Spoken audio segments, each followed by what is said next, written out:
Radio.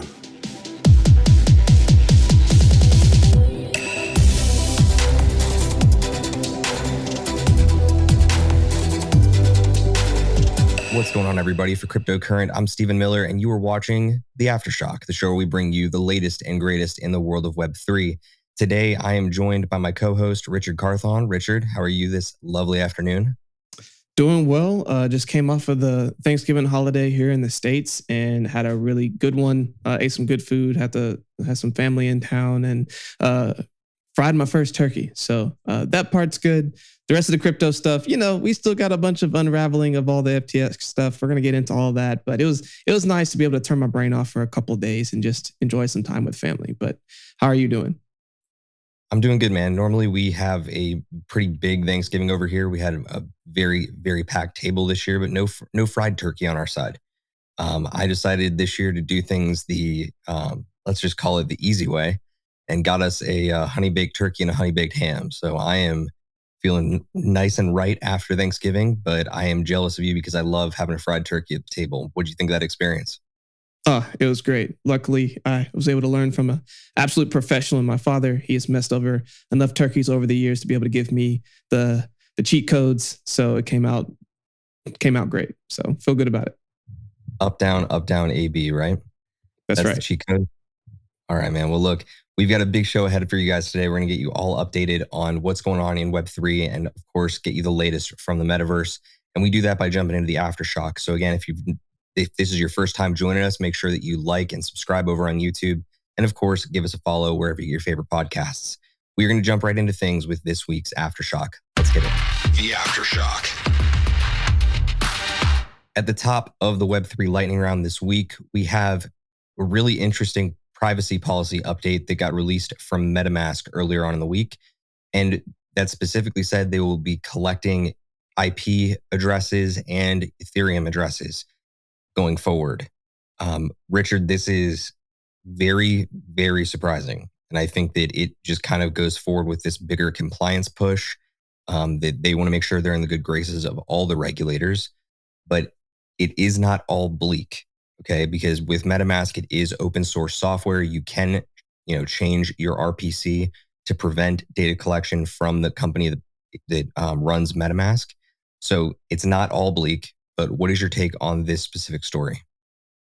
This is tough. So for a lot of ways, MetaMask has been used as the first way to learn about altcoins, to learn about the Ethereum virtual machines, be able to get some of these different alts built on top of Ethereum, getting into the NFT space, etc. And it was like a really good staple of like, what did it mean to be in crypto, be decentralized, etc. After this whole FTX thing, they see the writing on the walls. That is MetaMask's company. Regulation is coming. And they know that more and more regulators are going to become knocking on their doors. And they're trying to get in front of things to be a little bit more compliant. So I understand them having to do that. And I don't necessarily fault them for doing it. It just hurts. When this news came out, it was like kind of crushing because it's like, we're kind of taking steps backwards, but we have to, because we have to. And it's tough. It's a tough one because a lot of people think this is an overreach. And I'm not sure I disagree. But after what I've learned from a couple of my friends in the industry across the last couple of months, like shifting to a different RPC is not all that bad. There are private RPCs out there that allow you to, move forward in a more trustless fashion. You don't have to use the specific gateway, because that's what an RPC basically is. A specific gateway from one particular node operator. The node operator in this case is MetaMask. So I wouldn't be hopeless about this. I think there's definitely upside. There's, some positive things to be taken from it, but it's an important reminder to people that you can change up the way your MetaMask wallet works, right? So let's go ahead and leave that one there and carry the ball forward to Binance. So Binance this past week announced they're allocating another $1 billion to its crypto recovery fund.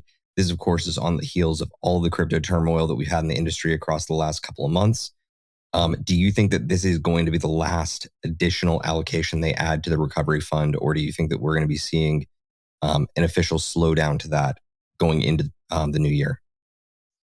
I think it'll eventually slow down, but I don't think it's the last one. I think they're going to raise a couple more funds. They're actually kind of taking SBF's approach back when all these other companies were failing, where they were trying to get fire sales of companies and cryptos at a discount. Now, difference was obviously all the news came out about what was really happening with the companies they were buying, and basically taking those that liquidity and then keeping the pyramid scheme going over at FTX.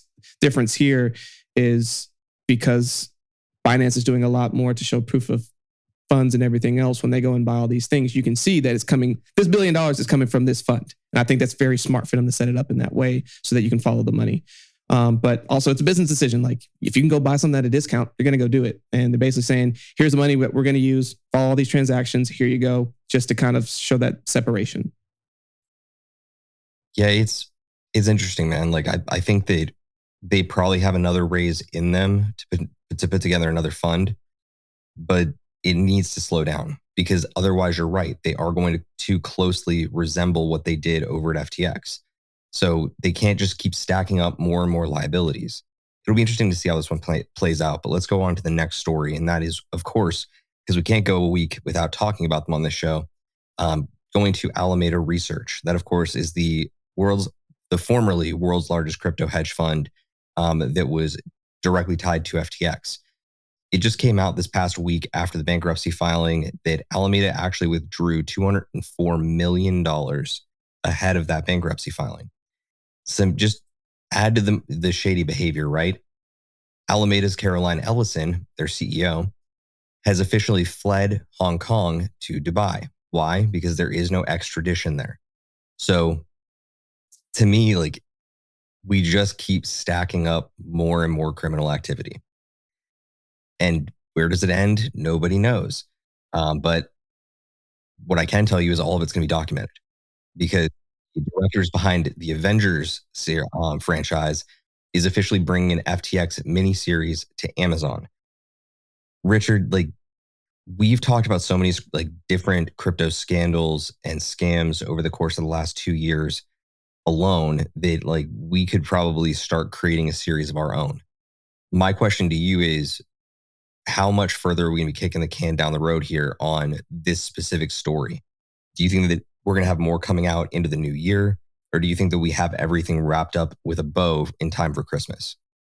It's going to take months. When you have billions of dollars wiped out as quickly as it did, and then, all of a sudden the money that was left on it got scammed out on a backdoor or whatever, and all of a sudden the CEO is running away to another country, and I was like, this is truly like a Hollywood script happening in real life. Like, you can't make this up, and yet we're watching this train wreck day after day after day, and it's frustrating. We've been enduring this for a couple of weeks now, but I don't think we've seen the end of this anytime soon. How about you? Do you think we're getting close to the end, or how much more we got in front of us?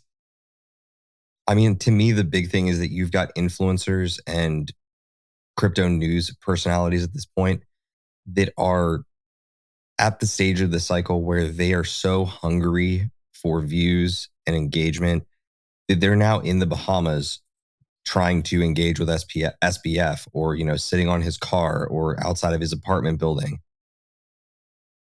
To me, that says that we are nearing a turning point, because when the influencers are getting very, what's the word?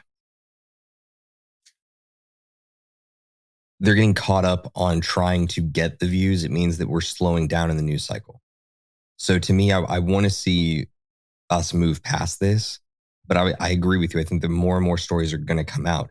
The big one to me right now that I'm still a little bit shocked by is the clear media, let's just call it collusion, that's been going on with the mainstream media about the FTX case. Because, for example, the New York Times posted a puff piece on FTX and SBF like in the last 2 weeks, and they still plan on featuring him in one of their like big keynote events on the year. Like, he's still set to speak. These things just, they don't add up to me. And I think that the more that we continue to put attention on it and point it out to you, the listener at home, the more you can be aware of it.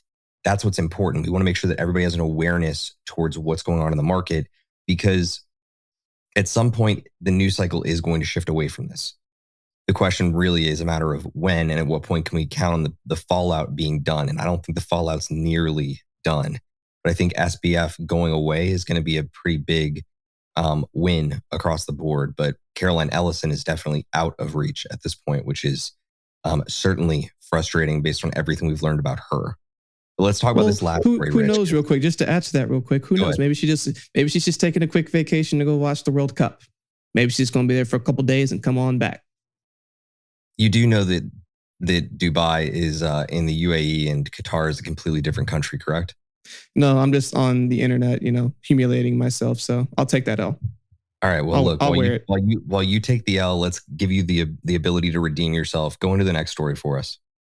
All right. So we have crypto mining, and the main thing here is that BTC mining revenue is at a 2-year low. So we have this inflection point where at what point does energy become too expensive and the amount of rewards that you get still profitable?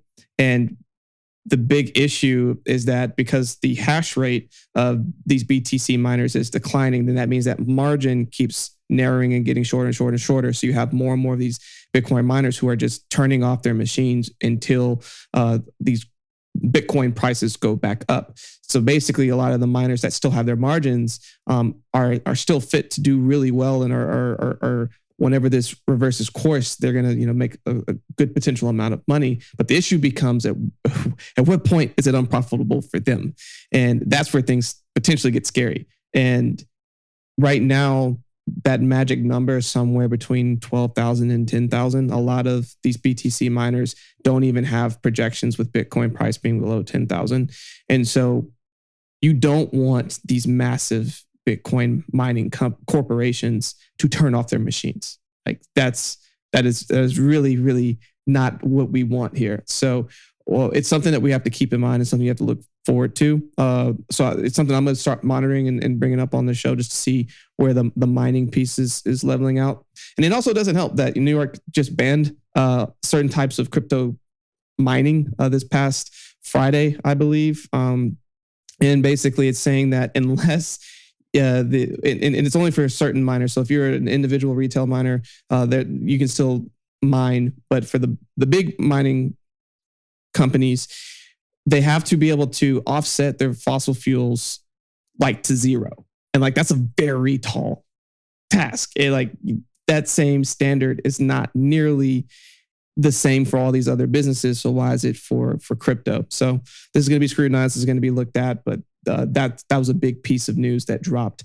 And I wouldn't be surprised if potentially other states follow suit if depending on how this pans out.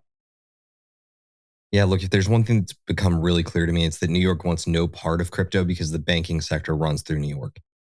That's the easiest way that you can understand this at home, because no other industry is scrutinized at this level when it comes to their carbon emissions and their electricity and energy offset with fossil fuels. It's absolutely insane. And frankly, it's the reason why a lot of these companies that are miners, they aren't located in New York anymore. So New York is just passing this legislation to basically guarantee that all of crypto mining moves out of New York. And if I'm a betting man, I actually think it's a probably smart move, because all of these other companies are going to get taxed out of existence if they move to New York to mine, right? You're going to see more and more companies moving to Georgia, Florida, Texas, hopefully Arizona. But again, depending on how the election turned for them in November, that's going to be in question, right? If it's a more blue state, they're likely going to take this type of stance, like you were saying. So I don't know, man. I'm really over New York. That's just where I'm at. Yeah. Well, we'll see what they're going to do into the future, but pay attention to Bitcoin miners. After getting a little bit more involved in the mining community and even going to the Texas Blockchain Summit a while ago, it's important for the industry, and the regulation and legislation that comes out around it's important as well. So again, I will be here to help let everyone know what's going on in that neck of the woods. For sure. All right, let's move into the metaverse and catch up with what's going on in NFTs, crypto gaming, and other on-chain activities. So the Moonbirds collection has officially moved its art in-chain. And you may at home be wondering why this is a headline. And the reason is because a lot of NFT collections simply store their graphical data off-chain.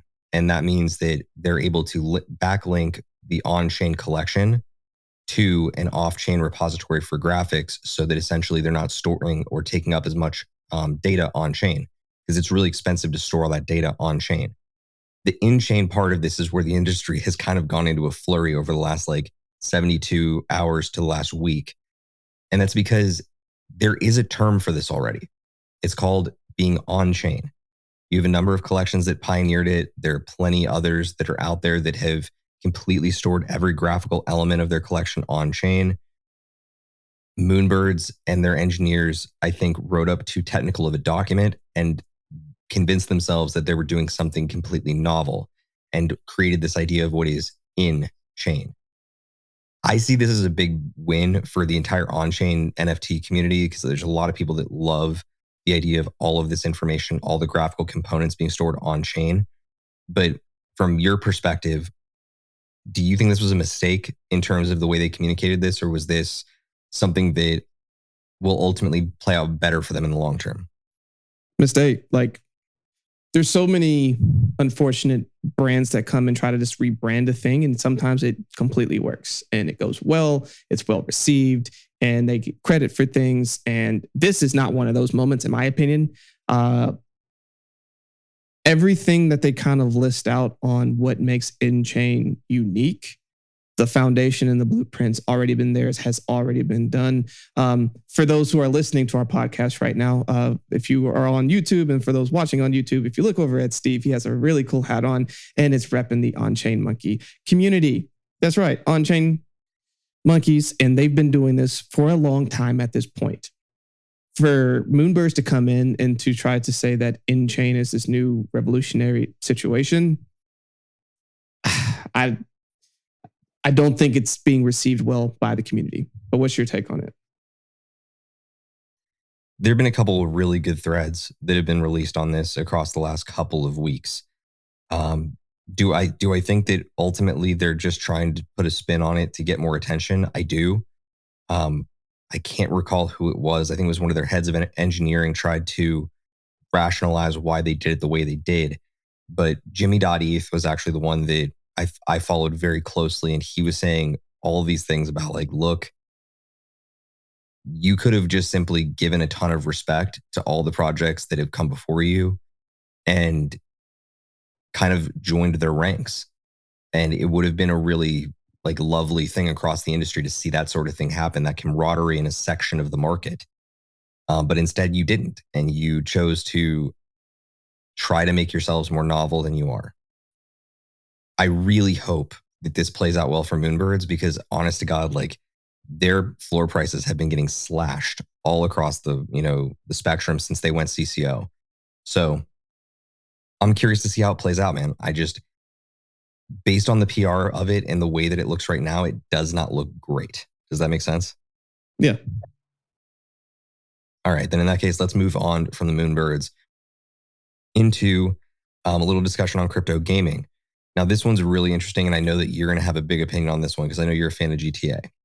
So Rockstar Games has officially banned NFTs and crypto from its Grand Theft Auto fan servers. So this all has to do with Grand Theft Auto, the gaming franchise, online. There have been a number of different mods for the game over time where fans have created certain assets and different mods for the game to hack the game, put in new weapons, new features, aliens, all sorts of stuff. And because of the advent of NFTs, Rockstar knows that that is inevitable, right? That's something that is going to be coming to gaming. So a lot of people are thinking to themselves, well, this is bad news for proponents of NFTs and crypto gaming, because if Rockstar's out on them or they're bearish on NFTs, there's no future. My counter to that is there have been a number of different gaming companies across the last 2 years that have all taken this exact same stance of banning it in the fan servers before they actually roll out their own NFT and crypto infrastructure in the game. This all precedes them rolling out the next big Grand Theft Auto game. So where do you sit on the spectrum with this one? Because I mean, I know that there are a lot of people that think this is terrible news. There are others that take the more optimistic side, like me. Where do you sit in the spectrum? My initial take is pessimistic. I think this is a gigantic boo. I don't like this Rockstar. Um, the opportunity that they could do with NFTs. Oh my gosh. Like you said, all the different mods, all the different ways that people creatively can come in and make new types of content on top of their existing content, then being able to monetize it and do even more cool stuff with it. I think it's a missed opportunity. But I also think that if they're banning it, they're probably going to try to do what they can to they make too much money from in-game purchases, and they just want to shut that down before it even comes. So like I get it, but I think they're missing the upside on embracing the opportunity of NFTs. But tell me about your take. Yeah, I mean, you bring up a really good point there because like from the fan and the creator side of things, like this is a really, really big L. Because you know that the reason they do this, if they're going to roll out NFTs and crypto integrations in future GTA games, they're doing this because they want control over that marketplace. They want control over what digital collectibles are available in game. That's deeply problematic if like you are aiming to get more people involved in the game, right? That's you're going to only contain and only continue like retaining people who love the GTA franchise. If you had opened it up to outside creators and they could create new weapons, they could create new features, they could create new little like mods for the game, you could theoretically onboard millions more players into this franchise overnight. But because they want control, they're sacrificing that. So if you're a game creator at home, like that's what you need to be thinking about. You need to be thinking about, okay, what is the actual effect here? What is this move actually saying? So I'm not quite sure if I'm bullish or bearish on the news. I just think that we need more players in this space accepting and moving into NFTs and crypto. And I think Rockstar is about to do that. I'm just curious how friendly that move will be towards the creators. Does that make sense to you? Yeah, it does. And ultimately, I think it's about the money. And I think that Rockstar thinks that, hey, we make enough money from this. We basically rolled out the exact same game over 2 different platforms and expanded our online, and we're still raking in dough. We're just going to ride this gravy train until it makes sense not to. Yeah, it makes a ton of sense for me. So let's go ahead and take it into our next story. This one is a little interesting because last week we talked about Goblintown and their video game that they were rolling out with Atari X. This week, they've announced a toy collection.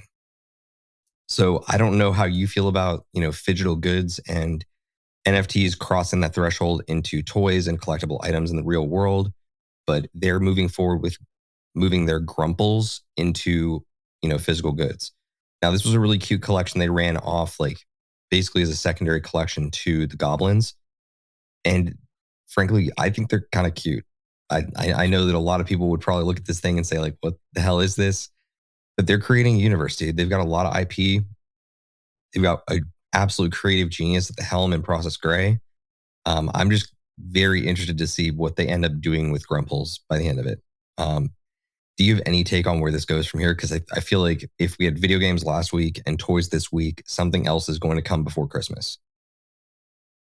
I think about the toys and like, who are the, yes, I don't know. Maybe I'm going down a rabbit hole that can be explored a different day. But from a toy collectible standpoint, unless you're just trying to have it for that resale value in the future, which, some of those exist, that's great. But like, if they're trying to like really make this like a toy, like for, your younger people that are out there, then I imagine you then have to like try to turn this into a larger opportunity to create stories around those characters. So then that opens up storylines and other things. And they're creative enough to do that. Obviously, that's a big vision, but I would not be surprised if they're working on all of that as well.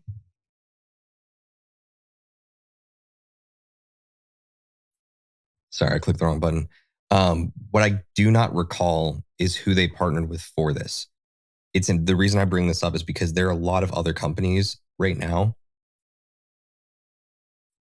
that are doing the same exact thing. Like they're trying to roll out cryptoys. Cryptoys is the big player in it, and they've already done bigger partnerships.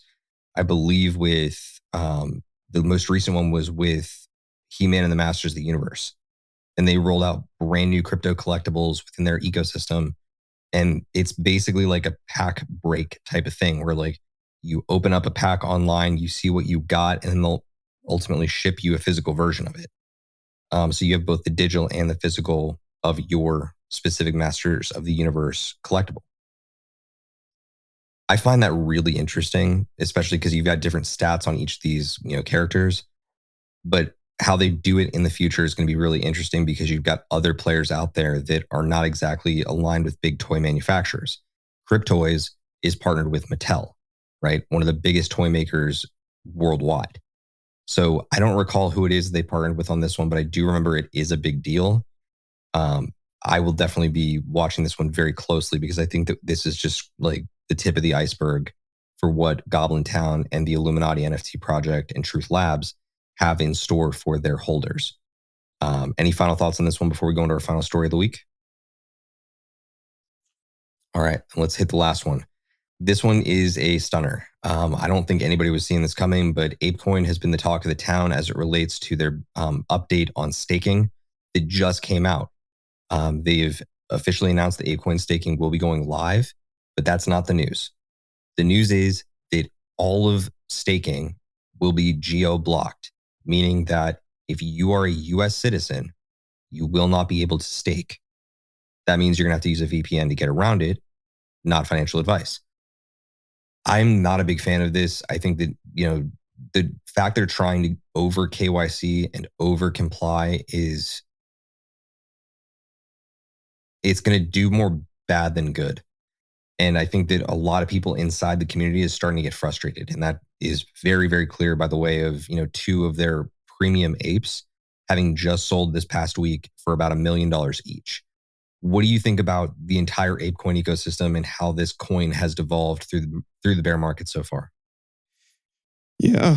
I imagine that a lot of holders of apes are US based. And the fact that, the reason why you want to have ApeCoin is to participate within the Bored Ape Metaverse community.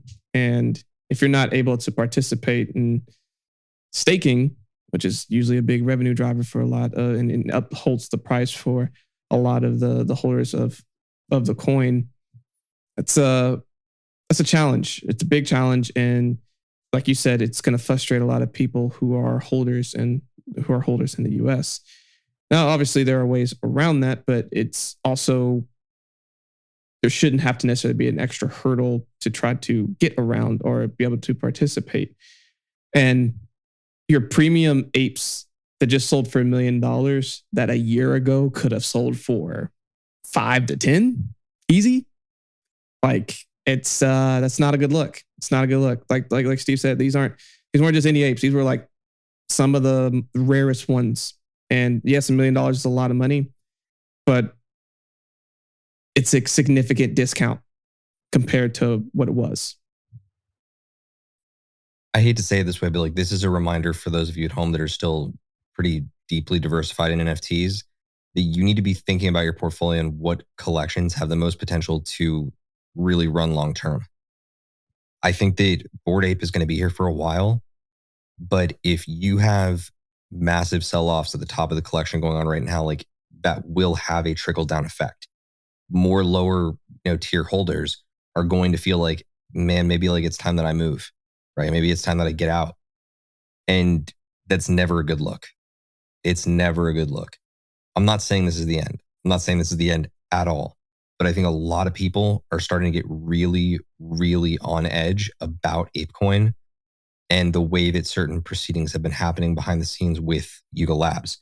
So I'll be watching this one pretty closely as time goes on, obviously, but it's a good reminder to continue to evaluate what you have because there will be some winners that come out of this bear market in the NFT community, but not all of them will be winners. It's just an important thing to keep in mind, right? Well, look, that's going to do it for this week's Aftershock. We do appreciate everybody for coming out and listening to the show. whether it was over on your podcast platforms or over on YouTube. If you did watch on YouTube, please make sure you give us a subscribe, like the video, let us know in the comments what you thought of our content this week. And of course, make sure you're following the show over on your favorite podcast platforms. We've got great content that we put out here every single week on Mondays and Wednesdays. Wednesdays, of course, are for the Aftershock, and Mondays are for our interview series. Richard, who did you sit down with for your interview this week? So this week, as I quickly pull this up, sorry about that. I was looking at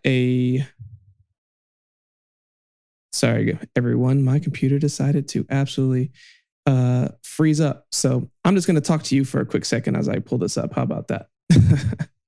I was about to say, dude, if you need me to riff, I'm happy to riff.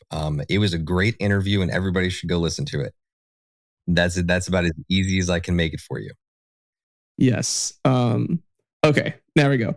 So we had Ahmed Ismail with Fluid. What's really cool about what they're doing over at Fluid is they're transforming digital asset markets and allowing you to look at different tools using their artificial intelligence and other things to give you more liquidity into different types of crypto opportunities. So it was an interesting conversation. He's really intelligent, had a lot to say about different ways that you can be strategic during this bearish times. So definitely one to go and listen to. Definitely check that out. And of course, you can come back next week for another great interview on Monday, followed by our Art Basel special on the Aftershock, giving you a quick update of what happened during Art Basel in Miami. It's one of the biggest events of the year for the NFT community. And just before that, of course, you've got two other big events that happen simultaneously. You've got Metaverse Miami, which I'll be at on Monday and Tuesday, which is November 28th and 29th. And then that goes straight into DecentralCon. So please, if you are in the Miami area, come out. It's going to be a great time. If you find me, I will probably not have a voice because if you couldn't tell, my voice is pretty close to shot right now. Thanks a lot, Thanksgiving. But to those of you at home, we appreciate you coming out and listening to the show. Please come back, join us next week. And we hope in the meantime, that you stay cryptocurrent. We'll catch you next time. Peace. Thank you for joining us for another episode of Cryptocurrent. Cryptocurrent is a cryptocurrency and blockchain education platform that's bridging the gap between the curious newcomers who are just discovering the space and the thought leaders who are shaping its future. All opinions expressed by Richard Carthon, the Cryptocurrent team, and their guests on this show are exclusively their own opinions. This show and any other cryptocurrent production is exclusively for informational purposes.